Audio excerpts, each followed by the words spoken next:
Hey there, black boy. Hey there, black boy. Hey there, black boy. Swinging from the tree. Instead of whips and chains, now they just shoot me. See you next time with bulletproof skin. They figured out a new way to kill us again.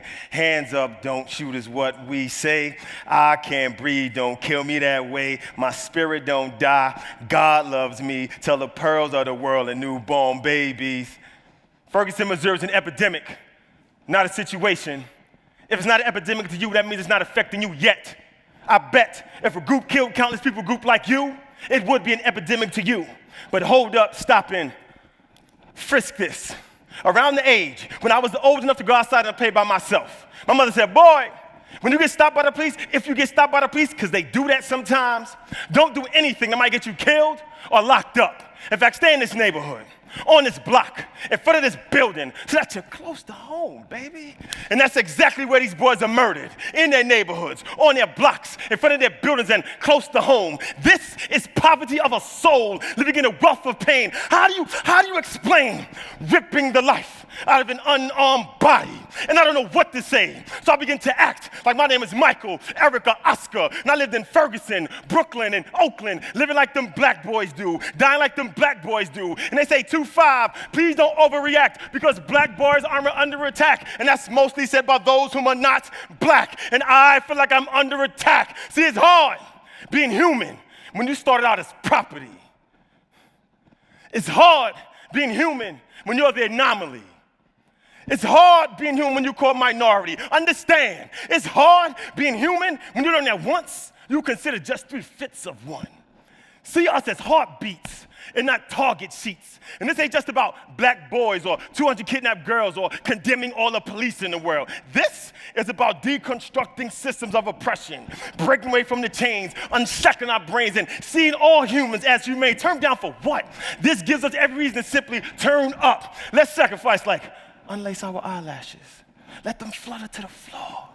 Catch as much as I can in my eyes so that the dirt never gets in yours. Come on now. Is sacrifice that hard?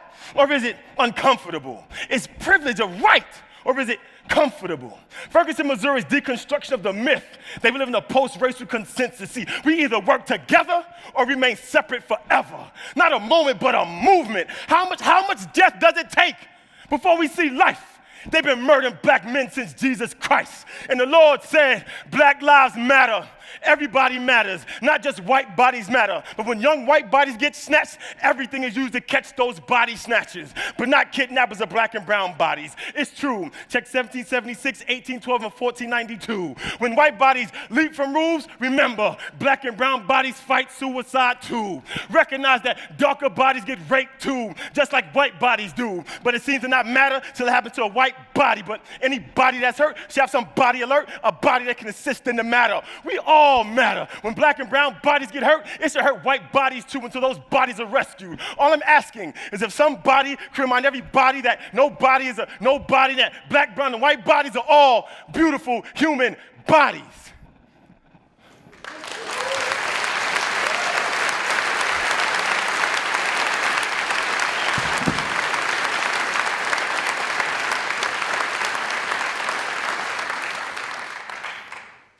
Friends and family,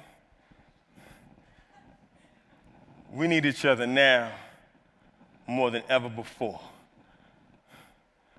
And we can do this. If you would, turn to your neighbor. Some of you are still looking at me. Turn to your neighbor. You may be an odd number. You may be 3 of you, 5 or 7. That's all right. But turn to your neighbor. Say the following. Some of you are still looking at me. Turn to your neighbor. Say, neighbor, you are beautiful. Now, your response should be, well, thank you. You're not that bad yourself. Now, again, return to your neighbor and say, neighbor, we need each other to keep each other free. No, say like you mean it. Say, we need each other to keep each other free. Now, bring it back here. We can do this if we are lit, friends and family. Now, lit has all kinds of meanings in the world, but for our purposes here today, I use that as an acronym. It stands for love, inclusion, and trust. Let me hear you say love. Now, if we have love, That's at the core of everything. That means we don't want it to fail. We want to nourish it. We want to take care of it. That means we are one with it, and we will protect it and preserve it and make sure that it survives and does great. And if there's a challenge, we will meet it. If it becomes complex, we'll work through it and work with it because we love it. Let me hear you say inclusion. Now, inclusion, that's our bond. It's what keeps us together. Now, raise your hand if you've ever been left out of something. Leave your hand raised if it felt good to be left out. So that we can now recognize that did not feel good, how dare we leave anyone out? Remember everyone. Our human family needs that. We need that. Now, trust. Let me say trust. Trust. Now, trust, that's the byproduct when love and inclusion are present. Now, if you have trust, that means that you allow yourself to recognize that you're part of something much larger than yourself. That means that you feel valued. That means you have a voice. That means you're willing to sacrifice for the greater good. So now, when you have love, inclusion, and trust, you are lit. Friends and family, let me hear you say, we are lit. We are lit. Now that we are lit, let me ask you to do something else. If you would, take your cell phones out if you have one. Take your cell phones out if you. I know TED folks said don't take your phones out. I've worked this out with them. No one's going to snatch your phone. No one's going to tackle you. It'll be all right. Now, if you would, with the consent, everyone say consent. Consent. With the consent of the folks around you, if you would, for the next couple of seconds, I invite you to take some selfies. Go for it. Take selfies with the people around you. With their consent, go for it. Go for it. Selfies. Selfies. Take the selfies. Yes. I see you over there. Yes. All right here. Right there. I see you over there taking the whole selfie, the whole room right there. Yes. Someone's getting the whole section right there. That is awesome. Yes. We're in like selfie wonderland now. Okay. All right. Try to capture those final immortalized moments. Now, if you would, put your phones away.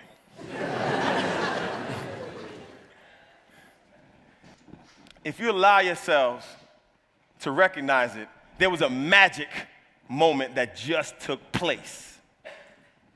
We allowed our litness to reign supreme. For a moment, you recognize love, inclusion, and trust. Raise your hand if you took a photo with someone you didn't know quite that well. Look at that, a number of you did it. Now, put your hands there. If I had simply said, find a stranger and take a photo with them, might not have happened. Nearly the same way. But the beauty of what just happened, that litness that we allowed to reign supreme, was that there were Red Sox and Yankee fans taking photos together. There were New England Patriot, New York Giant, and Jets fans taking photos together. And oh, behold, there were Hillary supporters and Trump supporters taking photos together. Together. We have just demonstrated the ability to be different and still come together, to have different beliefs and still work together, to be politically on opposite sides and come together, work together, and have fun together. If we can get the rest of the globe to be on this litness, it'll be all for the better. Don't you agree? I said, don't you agree? Now, the thing is, how do we communicate our ability to be lit as a globe? How do we communicate this? Knowing that communication is not our forte as of late. I say this because we are far more digital than I ever wanted us to become. In fact, the more digital we become, the more impersonal we are towards each other. Our main sources of communication, text messages and emails. The irony there is that about 70 to 80% of communication is nonverbal. So that means when we're sending text messages and emails, we're missing 70 to 80% of the context of the text. We are missing each other. We're missing each other.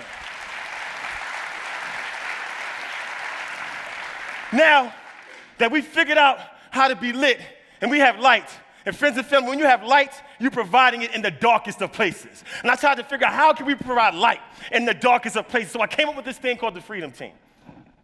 Now the Freedom Team, if you would, think of it as two hands or a 10-point family that works in any community. It includes students, parents, the educational system, local politicians, local authorities, lawyers, doctors, clergy, social media specialists, and folks that can do restorative justice that come together on behalf of the community. Now, the purpose of the Freedom Team is to preserve freedom through unity in the community. And if anything ever happens in the community that goes awry or that is wonderful or at the same time is of bias, instead of trying to figure out who do we call, who can respond to this, how do we respond to this team of folks is who does that. It's automatically in place. Not only are they present when called upon, but meet regularly as well. The Freedom Team, again, proactive, reactive, and retroactive. It works. This is not just a concept, for it does already exist. A couple of miles from here, we already have one, and we're also building one right here in Natick, already started. This exists. It can exist in your community. It can exist wherever you are. Trust me, it is very duplicatable. And in fact, we have yet to become our best iteration of ourselves as a human family. But, friends and family, we can head in that trajectory if we recognize the greatness that is present right now and move forward. You understand with that, family? Yes? Yes. So with that, I leave you with words of one of the greatest of all time, the one and only Muhammad Ali. Now, he would say this every now and then to affirm his identity, his majesty, and his strength. He would say, I'm the greatest. I said that before I even knew I was. Don't tell me I can't do something. Don't tell me it's impossible. Don't tell me I'm not the greatest. I am double the greatest. Now, for every one of those I's and that quote, for our purposes here today, turn that into a we. We are double the greatest. And let me talk about that word we for just a moment. We, let's be in love with we. Let's be lit with we. We must be. Let's be connected to ourselves. Let us be unapologetic for who we are, for we are the future.